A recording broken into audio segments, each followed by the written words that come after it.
Hello everybody, it's me, GhostCritic, here on a very hot, sunny Sunday afternoon, and I'm stuck inside in this blazing heat.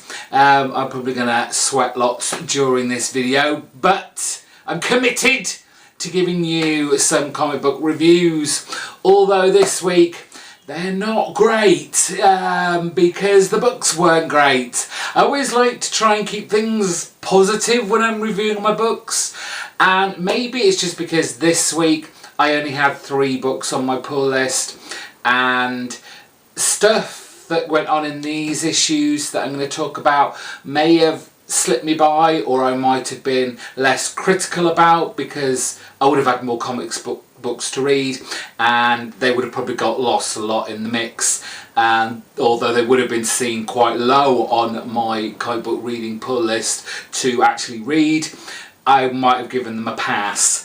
But when all 3 books have very glaring bad things going on in them that I don't like, there is no pick of the week this week. I don't even know which book to start with, so I'm just going to pick up the first one, which is The Flash, issue number 24. The second part of the Colour of Fear storyline, where we have Flash and Green Lantern, a little bit of a team up going on there, though that was why Iris would invite Green Lantern, or at least Hal Jordan, because she's not going to know it's Green Lantern, but why she would invite him to Barry Allen's birthday party in the first place, that's a stretch in itself, which I did comment on with the last issue review of this. But basically this issue was just incredibly unoriginal storytelling.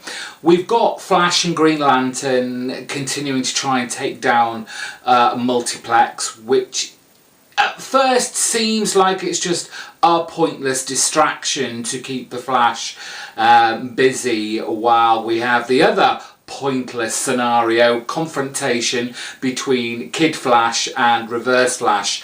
How Kid Flash thought he was going to take down Reverse Flash, fine, it's just, come on, let's be honest. Both scenes, Flash and Kid Flash's separate scenes, end predictably, where Green Lantern and Flash take down Multiplex eventually, and Reverse Flash kicks the crap out of Kid Flash. What is incredibly shocking and just insane and just gets me going, why,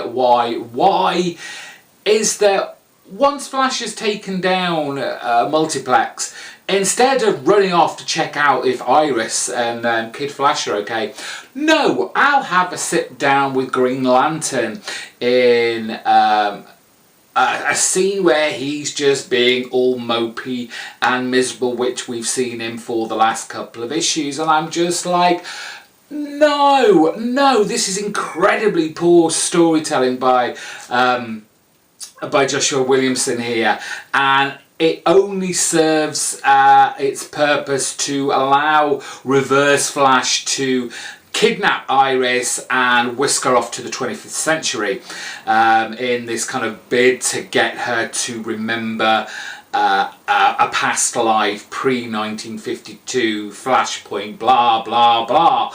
I'm just like, what happened? In an issue, it just went like really great storytelling, fantastic stuff, really enjoying it. Book I've never really got into, or a character I've got into, and I'm really enjoying the crap out of this now. And then suddenly you give me this, and I understand clunkers happen, but this was a clunker. And a clunker kept coming and coming and coming as we move on to Wonder Woman issue 24, and it's such a good job that this was not Rucka's last issue, because literally half of this issue, the beginning of this issue, felt incredibly unnecessary and just ultimately a filler.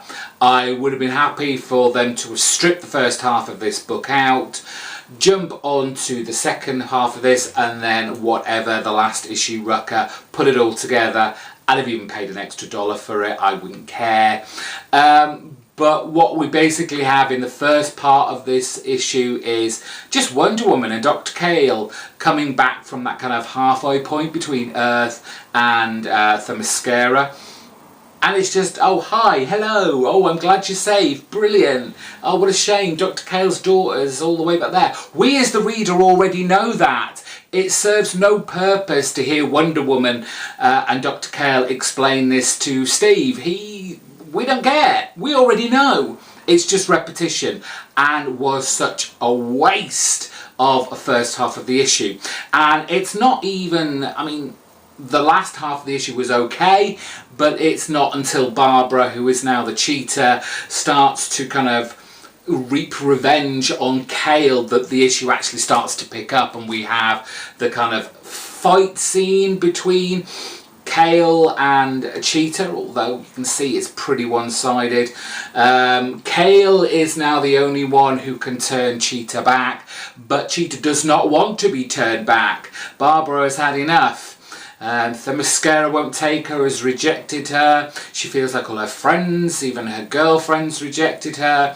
So she's like, I'm not going back to being that Barbara Minerva. I'm sticking with being Cheetah, however villainous you may think I am, and I'm going to take down the one person that could potentially bring me back. But before, or rather just before, a few licks have been like taken out of Cale by Cheetah, Wonder Woman flies in and saves the day once again, and saves Cale, who, you know, this just kind of shows the, I guess, impartiality of Wonder Woman, in that, you know, Cale has given Wonder Woman a whole heap of trouble over the last 20 so issues, and to save her life once again is pretty magnanimous of Wonder Woman. And yes, she saves Cale, flies off with Cheetah, hopefully to kind of rehabilitate her. We probably won't see her, Cheetah, for a while until we need another bad guy to raise the stakes again further on down in Wonder Woman's run. But it's quite amusing that this issue ended with the kind of like, I guess you call it byline at the end, where it says, "What now?" question mark. And I did think to myself, well, what is now? I just wonder what else Rucka has left to say or do before kind of handing over the lasso and the arm bracelets to the next creative team. Because it all seems to be done and dusted. But there's an issue more of Rucka and Evely on art, and we'll see. I just don't understand what big surprise Rucka could possibly have in the next issue. I've got a feeling it's going to be another filler type affair before Cher Fontaine comes on and does her version storyline for Wonder Woman. So not a great issue this week from Wonder Woman, but over at Marvel, my only other book for the week, they didn't do so great either, with X-Men Blue issue 5, and this is just a surprising mess from Colin Bunn. It's the X-Men versus the New Marauders, but as a reader, and I'm sure as a member of the X-Men team, not really sure why they're fighting. Yes, they're kind of protecting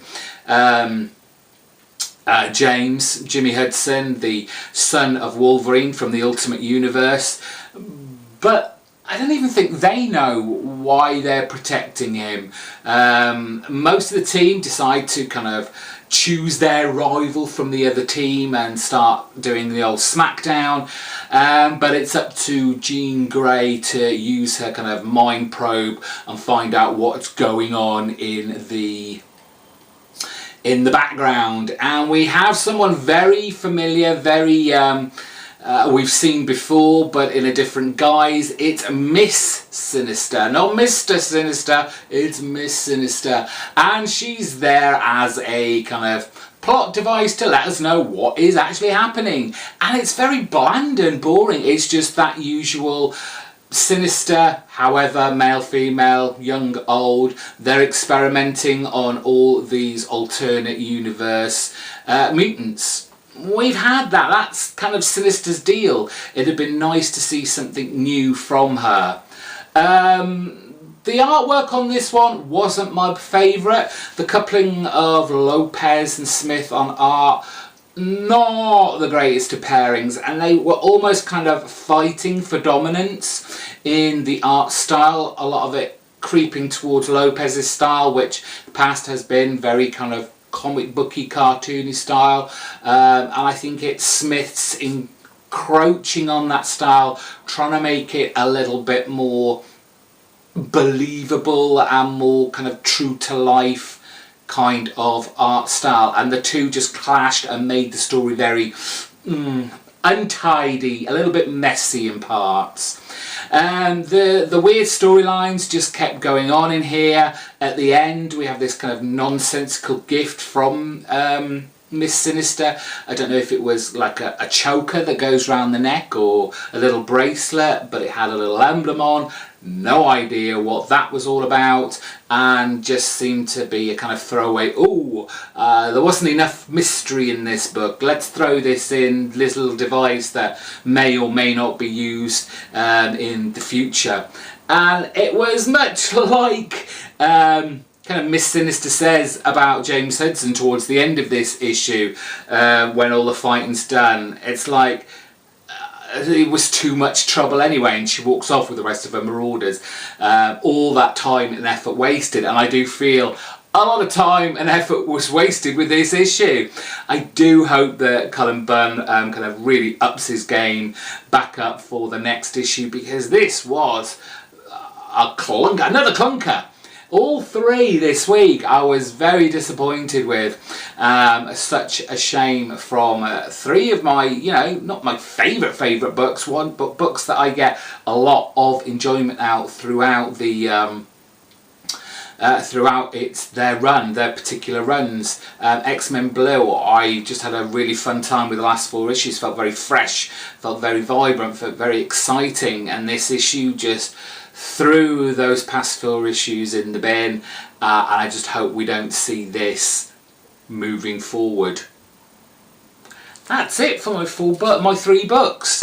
Yeah, I'm sorry that was all a bit bad and negative, but sometimes weeks turn out like that. Not necessarily that I'm picking bad books, because all those 3 books have been great in the past. Just sometimes you've got to read a clunker or two. Until next week, don't forget to subscribe, give my video a big thumbs up, and comment down below and let me know what you've been reading. If you read any of those books that I've just been talking about and maybe had a different view of it, let me know why you thought it may have been a better book than I was portraying it. Happy to hear from all of you. Until next time, bye bye.